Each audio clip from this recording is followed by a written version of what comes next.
ನಮಸ್ತೆ ವೀಕ್ಷಕರಿಗೆಲ್ಲ. ಸುನೀಲ್ ಕುಮಾರ್, ಯೋಗ ಶಿಕ್ಷಕರು ಹಾಗೂ ಪಾರಂಪರಿಕ ವೈದ್ಯರು, ಹೋಮ್ ವೆಲ್ನೆಸ್ ಸೆಂಟರ್, ನಿಟುವಳ್ಳಿ ಮುಖ್ಯ ರಸ್ತೆ, ದಾವಣಗೆರೆ. ಇವತ್ತಿನ ವಿಷಯ ಅಸ್ತಮ.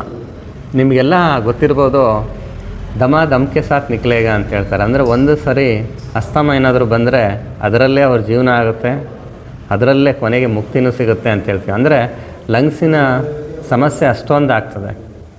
ಯಾಕೆ ಈ ಸಮಸ್ಯೆ ಬರ್ತದೆ ಅಂತ ನಾವು ನೋಡಿದರೆ, ಈ ಹೆರಿಡಿಟಿ ಪ್ರಾಬ್ಲಮಿಂದನೂ ಬರುತ್ತೆ. ಈಗ ಕಲುಷಿತ ಹವಾಮಾನವೂ ಇದೆ, ಹಾಗೆ ಆಹಾರ ವಿಹಾರಗಳು, ಈ ಎಲ್ಲ ಸಮಸ್ಯೆಗಳಿಂದ ಆ್ಯಕ್ಟಿವಿಟಿ ಕಡಿಮೆ ಇರೋದು, ಇದು ಸಹ ಸಮಸ್ಯೆನ ಜಾಸ್ತಿ ಮಾಡ್ತದೆ.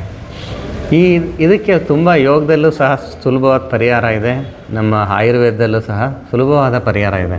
ಆದರೆ ನಾವೇನು ಮಾಡ್ತೀವಿ, ಅಲೋಪತಿ ಅಂತ ಅಲ್ಲಿ ಹೋಗ್ತೀವಿ, ಅಲ್ಲಿ ಮೇಂಟೆನೆನ್ಸ್ ಆಗುತ್ತೆ ಹೊರತು ಕ್ಯೂರ್ ಆಗೋದಿಲ್ಲ. ಇಲ್ಲಿ ನಿಮಗೆ ಕ್ಯೂರು ಸಹ ಮಾಡ್ಕೋಬೋದು, ಮತ್ತು ರೆಗ್ಯುಲರ್ ಯೋಗ ಪ್ರಾಕ್ಟೀಸ್ ಮಾಡ್ತಾಯಿದ್ರೆ ಆ ಸಮಸ್ಯೆಯಿಂದ ಹೊರಗೆ ಬರ್ಬೋದು. ಪತಂಜಲಿಯ ಉತ್ಕೃಷ್ಟ ಉತ್ಪನ್ನಗಳು ಸಿಗ್ತವೆ. ಆ ಉತ್ಪನ್ನಗಳು ಸಹ ನಿಮ್ಮ ಸಮಸ್ಯೆಯನ್ನು ನಿವಾರಣೆ ಮಾಡೋದಕ್ಕೆ ತುಂಬಾ ಲಾಭ ಆಗ್ತದೆ. ವಿಶೇಷವಾಗಿ ಸೊಸಾರಿ ಕ್ವಾಥ ಅಂತ ಇದೆ. ಈ ಕ್ವಾಥ ನಾವೇನು ನೀರಲ್ಲಿ ಹಾಕಿ ಕುದಿಸಿ ಕುಡಿಯೋದ್ರಿಂದನೂ ಸಹ ಹೆಲ್ಪ್ ಆಗ್ತದೆ. ಇದರ ಜೊತೆಗೆ ಸೊಸಾರಿ ಬಟ್ಟಿ ಬರ್ತದೆ, ಇದನ್ನು ಸಹ ನಾವು ಅಸ್ತಮ ಸಮಸ್ಯೆಗೆಲ್ಲ ತಗೋಬೋದು. ಇದರಿಂದನೂ ಸಹ ತುಂಬ ಲಾಭ ಆಗ್ತದೆ.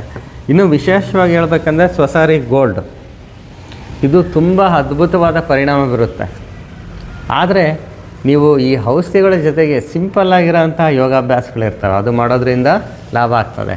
ಆಮೇಲೆ ಯಾರಿಗಾದರೂ ಇತ್ತೀಚೆಗೆ ಸ್ಟಾರ್ಟ್ ಆಗಿದೆ ಅಂತ ಹೇಳಿದರೆ, ನೀವು ಇಲ್ಲೇ ನೋಡ್ತಾ ಇರ್ಬೋದು, ಚ್ಯವನ್ಪ್ರಾಶ್ ಅಂತ ನೀವೆಲ್ಲ ಕೇಳಿರ್ತೀರ. ಇವೆಲ್ಲ ಕೇಳಿಲ್ಲ ಅಂತ ಹೇಳಿದ್ರು ಇದನ್ನು ಕೇಳಿರ್ತೀರ. ಚ್ಯವನ್ಪ್ರಾಶ್ ಅಂದರೆ ಇದು ಸಪ್ತಧಾತುಗಳನ್ನು ಸ್ಟ್ರೆಂಥನ್ ಮಾಡುತ್ತೆ.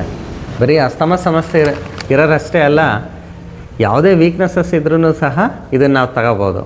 ಇದರಲ್ಲೇನಾಗ್ತದೆ, ರಸ, ರಕ್ತ, ಮಾಂಸ, ಅಸ್ಥಿ, ಮಜ್ಜೆ, ಶುಕ್ರ ಮತ್ತು ಮೇಧಸ್ಸಿನ ಡಿಫಿಷಿಯನ್ಸಿ ತುಂಬ ಜನಕ್ಕೆ ಕಾಡ್ತಾ ಇರ್ತದೆ. ಯಾವುದಾದ್ರೂ ಒಂದು ಇರ್ಬೋದು, ಒಂದು 2-3 ಥರದ ಡಿಫಿಷಿಯನ್ಸಿಗಳು ಇರ್ಬೋದು. ಆ ಎಲ್ಲ ಸಮಸ್ಯೆಗೂ ಸಹ ಹೆಲ್ಪ್ ಆಗುತ್ತೆ. ಜೊತೆಗೆ ಅಸ್ತಮ ಇರೋರು ಬೆಳಗ್ಗೆ ಸಾಯಂಕಾಲ ತೊಗೊಳೋದ್ರಿಂದನೂ ಸಹ ತುಂಬಾ ಲಾಭ ಆಗ್ತದೆ. ಹೀಗಾಗಿ ಎಲ್ಲರೂ ಸಹ ಕೇಳ್ಕೊಳ್ಳೋದಿಷ್ಟೇ, ಯೋಗ ಮತ್ತು ಆಯುರ್ವೇದದಲ್ಲಿ ಇದಕ್ಕೆ ಒಳ್ಳೆಯ ಪರಿಹಾರ ಇದೆ.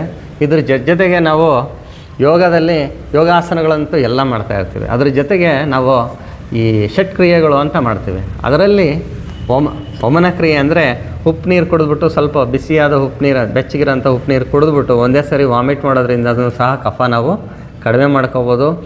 ಜೊತೆಗೆ ಜಲನೀತಿ, ಸೂತ್ರನೀತಿ. ಜಲನೀತಿ ಅಂದರೆ ಮೂಗಲ್ಲಿ ಈ ಕಡೆ ನೀರು ಹಾಕ್ಕೊಂಡು ಈ ಕಡೆ ಬರುತ್ತೆ, ಈ ಕಡೆ ಹಾಕ್ಕೊಂಡು ಈ ಕಡೆ ಬರುತ್ತೆ. ಹಾಗೆ ಸೂತ್ರನೀತಿ ಅಂದರೆ ಮೂಗಲ್ಲಿ ದಾರ ಹಾಕ್ಕೊಳ್ತೀವಿ, ಬಾಯಲ್ಲಿ ಬರುತ್ತೆ. ಆ ಎಲ್ಲ ಕ್ರಿಯೆಗಳು ಮಾಡಿದಾಗ ಜೊತೆಗೆ ಈ ಮೆಡಿಷನ್ಸ್ ಎಲ್ಲ ತೊಗೊಂಡ್ರೆ ತುಂಬಾ ಒಳ್ಳೆಯ ರಿಸಲ್ಟ್ ಬರ್ತದೆ. ಆ ಜಲನೀತಿ, ಸೂತ್ರನೀತಿ ಅವೆಲ್ಲ ವೀಡಿಯೋಸು ನಿಮ್ಮ ಮುಂದಿನ ದಿನಗಳಲ್ಲಿ ನಮ್ಮ ಈ ಯೂಟ್ಯೂಬ್ ಚಾನಲ್ಲು ಮತ್ತು ನಮ್ಮ ವಾಟ್ಸಪ್ಪು ಎಲ್ಲದರಲ್ಲೂ ನಿಮಗೆ ಅವೈಲೇಬಲ್ ಇರ್ತದೆ. ನೀವು ಅದನ್ನು ನೋಡಿ ಈ ಸಮಸ್ಯೆನ ನಿವಾರಣೆ ಮಾಡ್ಕೋಬೋದು. ಎಲ್ಲರೂ ತಪ್ಪದೆ ಒಂದು ಸರಿ ಮತ್ತು ಬೇರೆ ಟ್ರೀಟ್ಮೆಂಟ್ಗಳು ಸಹ ಇಲ್ಲಿ ಆಗ್ತವೆ ವೆಲ್ನೆಸ್ಸಲ್ಲಿ. ಹೀಗಾಗಿ ಪ್ರತಿಯೊಬ್ಬರು ಸಹ ತಪ್ಪದೆ ಒಮ್ಮೆ ಭೇಟಿ ಕೊಡಿ. ಹಾಗೂ ಈ ಒಂದು ಒಳ್ಳೆಯ ವಿಚಾರನ ಎಲ್ರಿಗೂ ಸಹ ನೀವು ಶೇರ್ ಮಾಡಿ, ಲೈಕು ಸಹ ಮಾಡಿ. ಧನ್ಯವಾದ.